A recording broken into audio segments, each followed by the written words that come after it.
ರಶ್ಮಿಕಾ ಮಂದಣ್ಣ ಮತ್ತು ವಿಜಯ್ ದೇವರಕೊಂಡ ಅವರ ವಿವಾಹ ಮಹೋತ್ಸವ ಇವತ್ತು ಜೈಪುರದ ಅರಮನೆಯಲ್ಲಿ ಬಹಳ ಅದ್ದೂರಿಯಾಗಿ ನಡೀತಾ ಇರುವಂಥದ್ದು.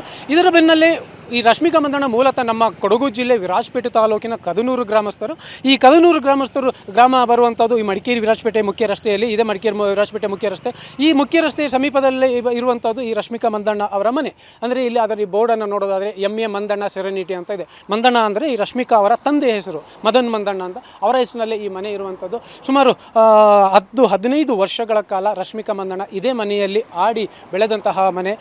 ತಮ್ಮ ಡಿಗ್ರಿಗೋಸ್ಕರ ಬೆಂಗಳೂರಿಗೆ ಹೋದ ಮೇಲೆ ಅಷ್ಟೇ ಅವರು ಹೊರಗೆ ಹೋಗಿರುವಂಥ, ಅದಕ್ಕಿಂತ ಮೊದಲು ಇಲ್ಲೇ ಆಡಿ ಬೆಳೆದಂಥ ಮನೆ. ಈಗ ಈ ಮನೆ ಮಗಳ ಮದುವೆ ಅಂದಾಗ ಈ ಮನೆಯನ್ನು ಕೂಡ ಅಲಂಕಾರ ಮಾಡಿದ್ದಾರೆ. ಅಂದರೆ ಇಲ್ಲಿ ಚಪ್ಪರವನ್ನು ಹಾಕಿದ್ದಾರೆ, ಹೂವು ತಳಿರು ತೋರಣಗಳಿಂದ ಇಲ್ಲಿ ಮನೆಯನ್ನು ಅಲಂಕಾರ ಮಾಡಿದ್ದಾರೆ. ಇನ್ನು ಈ ಮನೆಯನ್ನು ನೋಡೋದಾದರೆ ಸದ್ಯಕ್ಕೆ ಈ ಮನೆಯಲ್ಲಿ ಯಾರೂ ಇಲ್ಲ. ಅಂದರೆ ಇಲ್ಲಿ ಇರುವಂತಹ ರಶ್ಮಿಕಾ ಅವರ ತಂದೆ ಮದನ್ ಮಂದಣ್ಣ, ಅವರ ಪತ್ನಿ ಅಂದರೆ ರಶ್ಮಿಕಾ ಅವರ ತಾಯಿ ಸುಮನ್, ಎಲ್ಲರೂ ಕೂಡ ಮತ್ತು ಸಹೋದರಿ ಎಲ್ಲರೂ ಕೂಡ ಇವಾಗ ಇಲ್ಲಿಂದ ಜೈಪುರಕ್ಕೆ ಹೋಗಿದ್ದಾರೆ ಮದುವೆಗೆ. ಇಲ್ಲಿಂದ ಈಗ ಅವರೆಲ್ಲರೂ ಅಲ್ಲಿ ಕೂಡ ಮದುವೆ ಕಾರ್ಯಕ್ರಮದಲ್ಲಿ ಭಾಗಿಯಾಗಿದ್ದಾರೆ. ಇನ್ನು ಈ ಮನೆಯನ್ನು ನೋಡ್ಕೊಳ್ತಾ ಇರುವವರು, ಈ ಮನೆಯನ್ನು ನೋಡ್ಕೊಳ್ತಾ ಇರೋರು ಸರೋಜಾ ಅಂತ, ಇವರನ್ನೇ ಕೇಳೋಣ. ಸರೋಜಾ, ಈಗ ಮದುವೆಗೆ ಎಲ್ಲ ಹೋಗಿದ್ದಾರೆ, ಹೇಗೆ? ಎಲ್ಲ ಹೋಗಿದ್ದಾರೆ, ಈಗ ಇಲ್ಲಿಂದ ಹೋಗಿದ್ದಾರೆ. ಇನ್ನು ಇವತ್ತು ನಾಳೆ ಮದುವೆಯಲ್ಲಿ ಇದು ಮಾಡಿ ಈಗ ನಾನು ನೋಡ್ಕೊಳ್ತಾ ಇದ್ದೀನಿ ಇಲ್ಲಿ. ಮನೆಯಲ್ಲಿ ಹೇಗೆ ಅಲಂಕಾರ ಮಾಡಿದ್ರಿ? ಮನೆ ಅಲಂಕಾರ ಆಯ್ತಾ ಇದೆ, ಇನ್ನು ಅಲಂಕಾರ ಚಪ್ಪರ ಹಾಕಿದ್ದೀವಿ, ಮಂಟಪ ಎಲ್ಲ ಇದು ಮಾಡಿದ್ದೀವಿ. ಇನ್ನು ಯಾವುದು ಇನ್ನು ಮುಂದೆ ಮಾಡಬೇಕು. ಈಗಕ್ಕೆ ಇಷ್ಟು ಮಾಡಿದ್ದೀವಿ ನಾವು, ಅಲಂಕಾರ ಆಗಿ ಮಾಡಿ ಚಪ್ಪರ ಹಾಕಿದ್ದೀವಿ.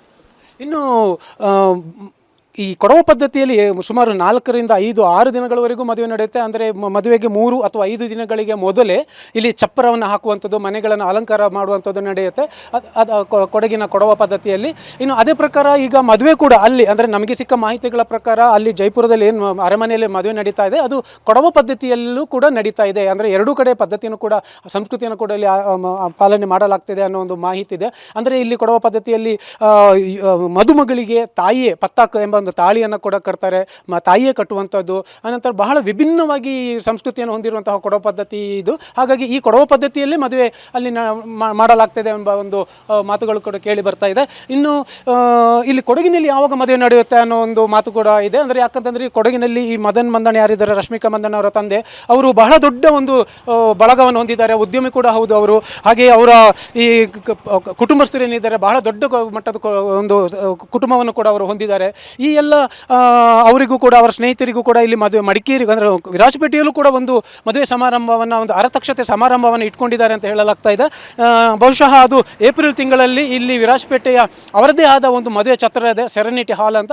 ಆ ಸೆರೆನಿಟಿ ಹಾಲ್ನಲ್ಲಿ ಏಪ್ರಿಲ್ ತಿಂಗಳ ಒಂದು ದಿನ ಇಲ್ಲಿ ಒಂದು ಆಯ್ದ ಕುಟುಂಬಸ್ಥರಿಗೆ ಮಾತ್ರ, ಅಂದರೆ ಬಂಧು ಬಳಗ ಸ್ನೇಹಿತರಿಗೆ ಮಾತ್ರ ಇಲ್ಲಿ ಮದುವೆ ನಡೆಯುತ್ತೆ ಅನ್ನೋ ಒಂದು ಮಾತು ಕೇಳಿ ಬರ್ತಾ ಇದೆ. ಅಂದರೆ ಈ ಕೊಡಗಿನಲ್ಲಿರುವಂಥ ಅವರ ಉದ್ಯಮ ವಲಯ, ಅವರ ಸ್ನೇಹಿತರು, ಅವರ ಕುಟುಂಬಸ್ಥರಿಗೆ ಈ ಏಪ್ರಿಲ್ ತಿಂಗಳಲ್ಲಿ ಇಲ್ಲಿ ವಿರಾಜಪೇಟೆಯಲ್ಲಿ ಮದುವೆ ನಡೆಯುತ್ತೆ ಅನ್ನೋ ಒಂದು ಮಾತಿದೆ. ಒಟ್ಟಾರೆಯಾಗಿ ಏನು ಹೇಳಬೇಕು ಅಂತಂದರೆ ಈ ಕದನೂರಿನಂತಹ ಒಂದು ಪುಟ್ಟ ಗ್ರಾಮದಿಂದ ಬೆಳೆದು ಬಂದಂತಹ ಈ ರಶ್ಮಿಕಾ ಮಂದಣ್ಣ ಯಾವುದೇ ಗಾಡ್ ಫಾದರ್ ಇಲ್ಲದೆ ಸ್ವಂತ ಪರಿಶ್ರಮ, ಪ್ರತಿಭೆ, ಯೋಗದಿಂದ ಇವತ್ತು ದೊಡ್ಡ ಮಟ್ಟದಲ್ಲಿ ಹೆಸರು ಮಾಡಿ ಅದೇ ಘನತೆ ಗೌರವಕ್ಕೆ ತಕ್ಕಂತೆ ಒಂದು ಮದುವೆಯನ್ನು ಕೂಡ ಆಗ್ತಾ ಇರುವಂಥದ್ದು ಸಹಜವಾಗಿ ಕೊಡಗು ಜಿಲ್ಲೆಯ ಈ ನಮ್ಮ ಕೊಡಗು ಜಿಲ್ಲೆಯ ಜನರು ಮತ್ತು ರಶ್ಮಿಕಾ ಅಭಿಮಾನಿಗಳಲ್ಲಿ ಒಂದು ಖುಷಿಯನ್ನು ತಂದುಕೊಟ್ಟಿರುವಂಥದ್ದು. ಕ್ಯಾಮರಾಮನ್ ನವೀನ್ ಜೊತೆ ಗೋಪಾಲ್ ಸೋಮಯ್ಯ, ಕೊಡಗು.